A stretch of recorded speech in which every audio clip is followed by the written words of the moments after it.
సినిమాలు ఎప్పుడు ప్రారంభమయ్యాయి మావా? సినిమాల ఆవిష్కరణ 19వ శతాబ్దం చివరలో 1890లలో జరిగింది.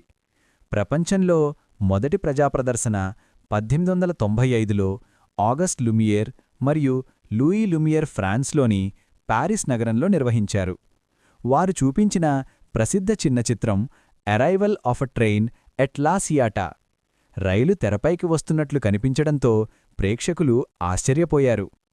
సినిమాలు ఫోటోగ్రఫీ అభివృద్ధి తర్వాత రూపొందించబడ్డాయి. ఫోటోగ్రఫీ ఆవిష్కరణ 1800 ప్రారంభంలో కెమెరాలు స్థిర చిత్రాలు అంటే స్టిల్ ఫోటోలు తీయగలిగాయి. కదలిక భావన 1 సెకండ్లో సుమారు 24 చిత్రాలను వేగంగా చూపిస్తే అవి కదులుతున్నట్లు కనిపిస్తాయని శాస్త్రవేత్తలు కనుగొన్నారు. కైనెటోస్కోప్ 1891లో థామస్ ఎడిసన్ తయారుచేసిన కైనెటోస్కోప్ ద్వారా ఒక్క వ్యక్తే కదిలే చిత్రాలను చూడగలిగేవాడు.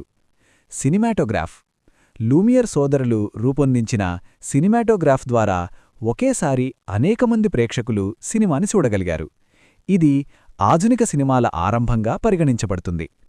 మొదటి కథా సినిమాలు ప్రారంభ సినిమాలు చాలా చిన్నవిగా మరియు శబ్దం లేకుండా అంటే మూకీ సినిమాలుగా ఉండేవి.